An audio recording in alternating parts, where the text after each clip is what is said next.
तुम्हें तो लगता है कि मैं पेपर पर तो तुम्हें अच्छा पता चल जाए, मैं 4 क्वेश्चन करके जाऊँ, चारों आ जाए, ऐसा नहीं हो सकता ना। नहीं पहले पढ़ोगे तो ये रोज का ज्ञान तुम्हें देखते ही पता चल रहा है ना, तो इसका मतलब तुमने कभी ना कभी पढ़ा है, तुम्हारे माइंड में सेट हो रखा है, वो ढूंढना पड़ता है बस कितने लिए। बार बार रिवाइज करो तो ज्यादा पता चलेगा। किसका क्वेश्चन पेपर ये तरह नहीं होता है कि तुम्हारे माइंड में कितनी चीजें और कितना याद है, ऐसा तो लगता है, लेकिन जब तुम शुरू करते हो तो याद आ जाती चीजें। तो कर ना पाने की वजह यही होती है कि उसको प्रैक्टिस ही नहीं करी करने। तो बच्चे आजकल कैसे पढ़ते हैं, ये भी आता है, ये भी लिखना ही नहीं है आधा, तुम फिर वही बात, फिर वहां पे कैसे करोगे। अब मान लेते तुमसे बोलते हैं ट्यूशन में पढ़ो या स्कूल में कहीं पढ़ते हो तो घर जाकर रिवाइज रिवाइज भी कैसे करते हो, आता है आता है आता है, सकल देखो सबको आता है, लिख के प्रैक्टिस करके सेम क्वेश्चन और नंबर चेंज कर लो। बहुत सारे क्वेश्चन पर ऑप्शन इतने सारे हैं, पहले लोगों में ऑप्शन नहीं थे भाई, बुक पढ़ते थे, एनसीईआरटी पढ़ते रहते थे साल भर। तुमने तो एनसीईआरटी कब पढ़नी छोड़ दी, हमने तो 1-1.5 महीना हो गया एनसीईआरटी नहीं पढ़ रहे।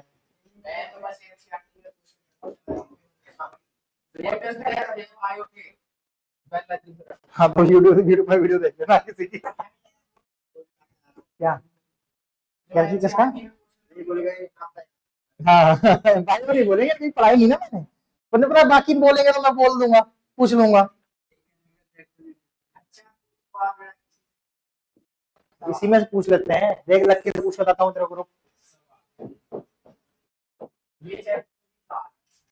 इसमें क्या लिखा हुआ है क्वेश्चन में, सिलेक्ट अप्रोप्रिएट स्टेट ऑफ, मतलब ये रिएक्शन हो रखी है और यहाँ स्टेट समझते हो ना, कौन सी चीज लिक्विड में है, कौन सी गैस में है, कौन सी सॉलिड में है और कौन सी एक्वस में है, यही बस 2-4 पूछी जाती हैं। तो बोला गया इसमें से जो रिएक्शन हो रही है तो जिंक सल्फेट किस फॉर्म में होगा या हाइड्रोजन किस फॉर्म में होगी, दोनों में से एक ही पता तो आंसर निकालने के चांसेस बढ़ जाते हैं। तो ये पता है यहाँ पे जब ये मेटल है, ये क्या चीज है, मेटल, जब किसी भी एसिड मिलाया जाता है तो क्या बनता है, सॉल्ट। जब भी कुछ ऐसा क्वेश्चन है तुम्हारे मन में मेन रिएक्शन चल जानी चाहिए कि ऐसा ही कुछ हुआ होगा, मेटल कोई सा भी हो, एसिड कोई सा भी हो, मेटल और एसिड क्या बनाएंगे, सॉल्ट और हाइड्रोजन कौन सी गैस, यहाँ पे हवाई वाई सब गैस कहाँ आ रहा है, बाकी चेक ही नहीं करना, ही हो गया सॉल्व। अगर यहाँ पे 2 गैस होते तो थोड़ा सोचना पड़ता भाई, इसके बारे में पता होना चाहिए। देखो बोला गया एक स्टूडेंट है जो इरेक्ट इमेज चाहता है, इरेक्ट मतलब क्या होता है, सीधी इमेज चाहता है, यूज क्या करना चाहता है वो, कनकेव मिरर में सीधी इमेज कब आती है,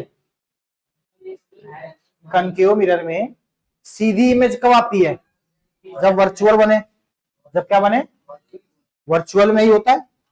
वर्चुअल इमेज एक ही कैसे बनती है, कब, पी और एफ के बीच में जब ऑब्जेक्ट रखा जाएगा, ये केस याद दोनों जल्दी होता है।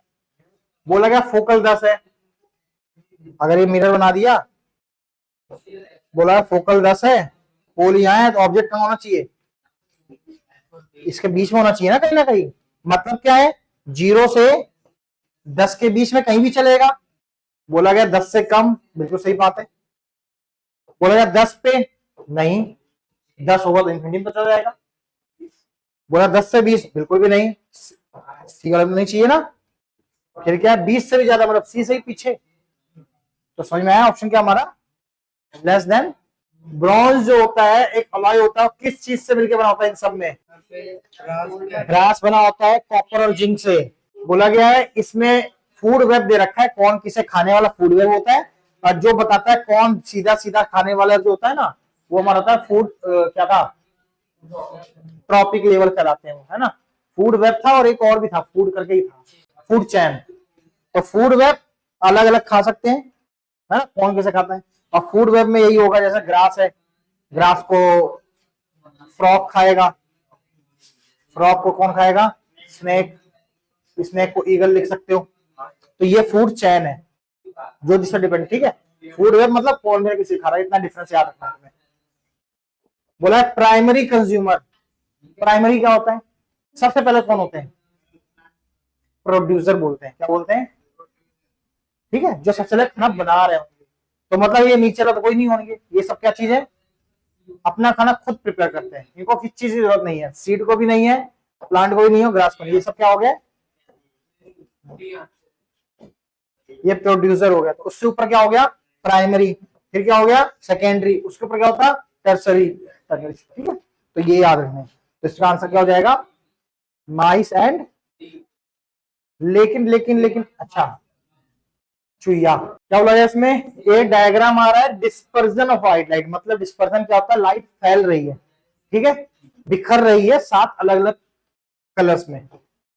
ग्लास रखा है प्रिज्म, पी क्यू रिस्पेक्टिवली कुछ होगा, ये पी क्यू 2 कलर में निकल रही light.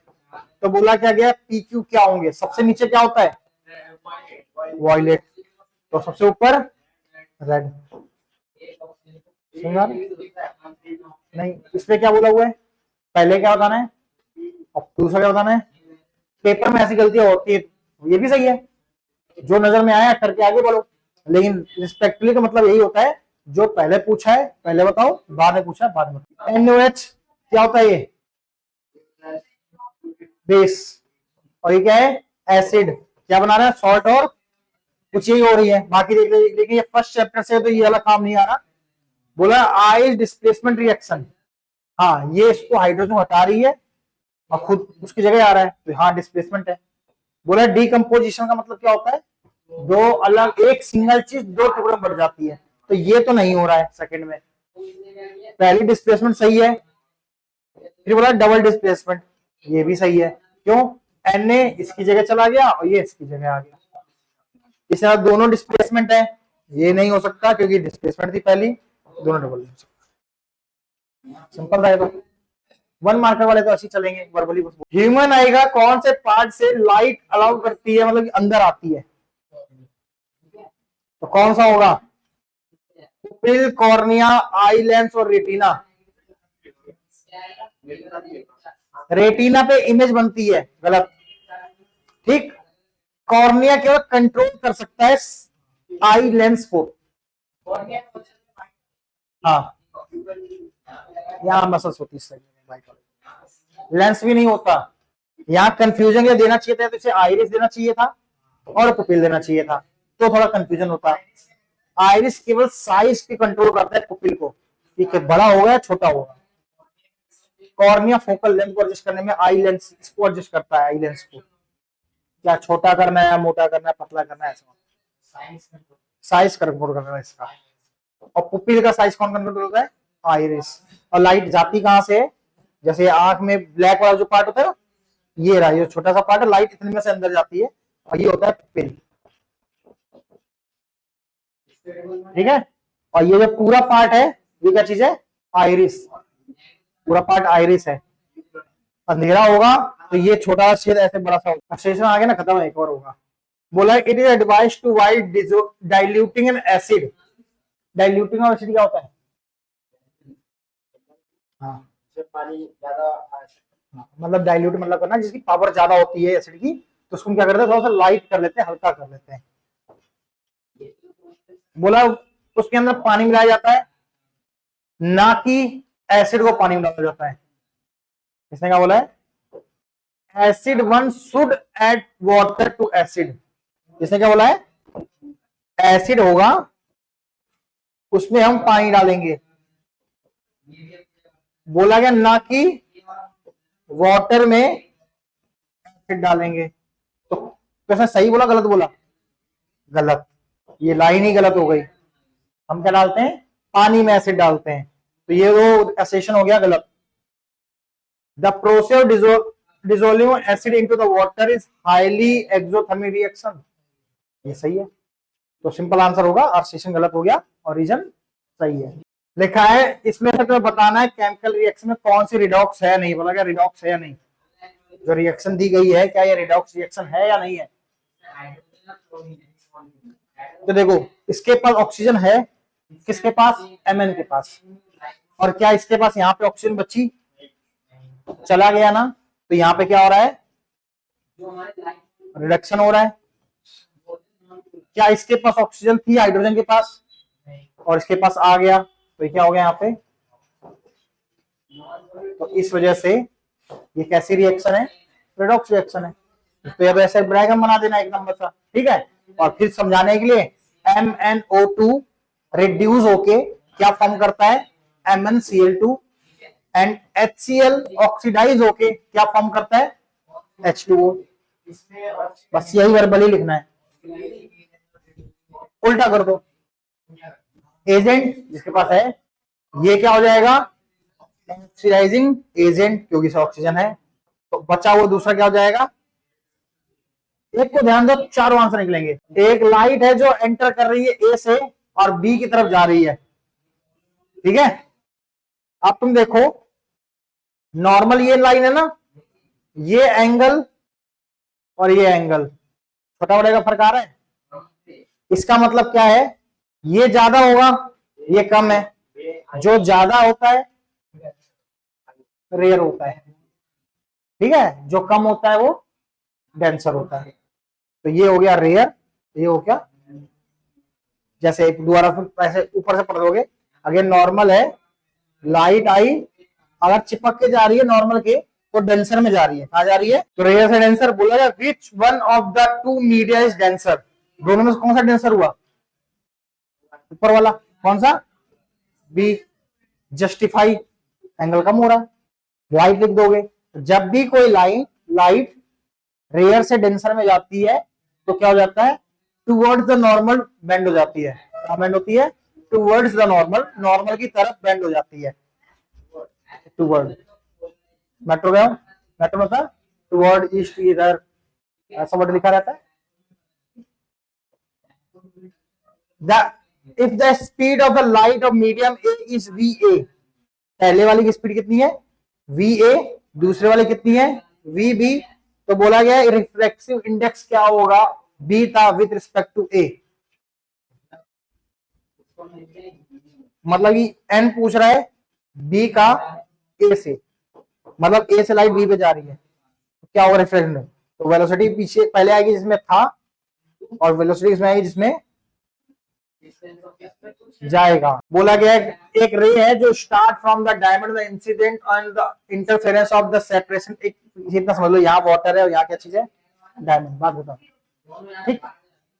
Draw the level diagram of the show the reflection of light in this, इसमें डायग्राम बनाना है। अब लाइट क्या जा रही है, लेकिन लाइट क्या यहाँ पे लिखा गया, स्टार्टिंग फ्रॉम डायमंड। तो अगर तुम्हारे पास यहाँ डायमंड और यहाँ क्या चीज है, वाटर है, और ये क्या चीज है, नॉर्मल, तो इसमें डेंसर कौन सा है, हाँ डायमंड ज्यादा डेंसर होगा, तो डायमंड में पास कर दो और इसमें दूर कर दो, बन गया डायग्राम। उसका और भी सिंपल आइडिया यही है, तुम चीज कह सकते हो कि छोटा बड़ा नहीं होता यार, पार्टिकल किसके ज्यादा पास है, हवा में हाथ चला जाता है डायमंड में निकल जाएगा, पार्टिकल बहुत ज्यादा पास है, ठीक है। तुम ऐसा समझ लो, इतना इतना बहुत रहेगा। जब में दिया जाएगा हनी और एक वाटर, तो किसके पार्टिकल ज्यादा पास होंगे, गधे हो, हनी के। अच्छा पानी ऐसा लटक के चूता दिखेगा क्या, शायद दे देगा ना, तो इसकी डेंसिटी ज्यादा है, डेंसिटी मतलब इसकी ज्यादा ज्यादा।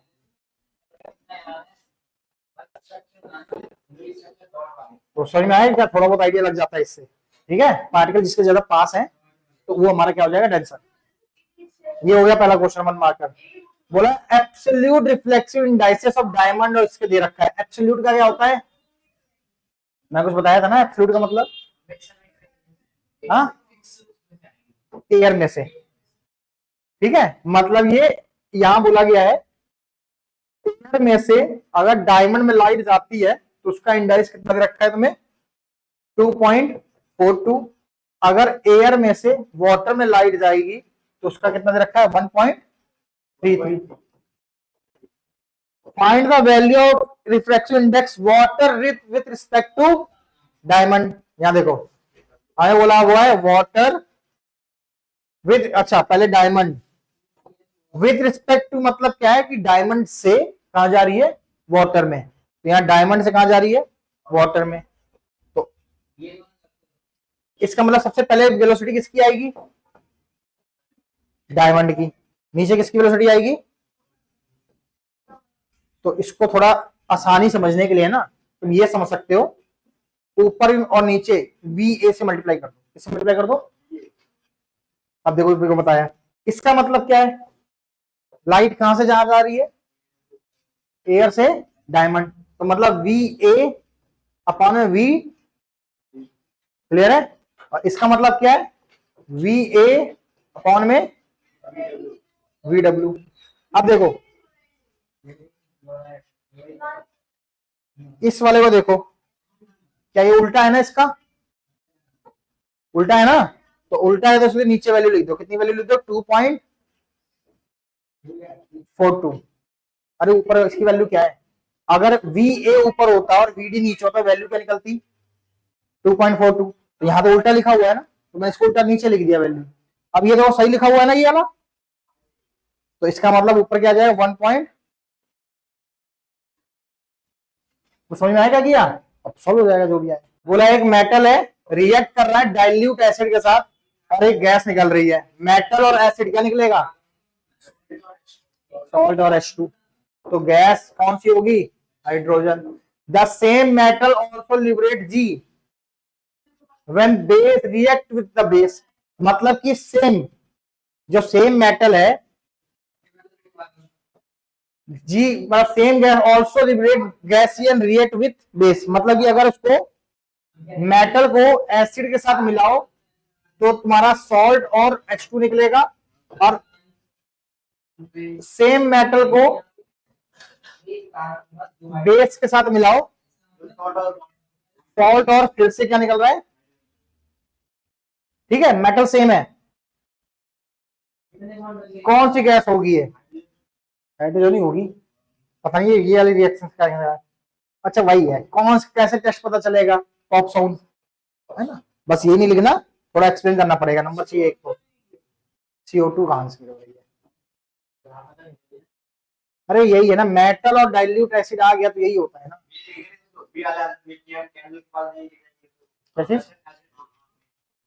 हाँ हाँ हाँ हाँ, और डिटेल में लिखोगे कि इस गैस को, जो H2 गैस है उसको सॉफ्ट सॉल्यूशन से पास करेंगे, जिसके जो बबल्स फॉर्म करेगा, सॉफ्ट बबल फॉर्म करेगा, उसके पास जब लेके जाएंगे मोमबत्ती तो ब्लास्ट करेगा वो, हाँ पॉप साउंड आएगा। रिएक्शन बतानी मेटल विद एसिड और बेस दोनों के साथ। मेटल कौन सा लिख दें, जिंक लिख लो, HCl ले लो, क्या बनेगा, ZnCl2 प्लस में H2, और एक Zn ले लो और एक NOH ले लिया, तो क्या हो जाएगा, ZnO, ऐसी कुछ था Na, अच्छा ऐसा था Na, कुछ ऐसे ही इसका सिंबल बना देंगे, बैलेंसिंग कर देंगे, और साथ में H2 गैस। अच्छा बैलेंसिंग करने पे आए तो क्या होगा, यहाँ पे क्या आएगा, 2, Zn कितने हैं, कुछ यही बनेगा,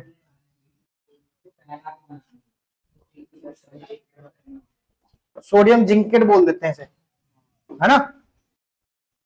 इसको मतलब मैं बताया था कैसे याद रखना है, पहले हमेशा मेटल लिखे जाते हैं, तो इन दोनों मेटल, यहाँ पे 2 मेटल है तो इनमें जो पावरफुल है पहले आएगा, इन दोनों पावरफुल कौन सा होता है, जिंक, सॉरी सोडियम। बस 2 मिनट बचे।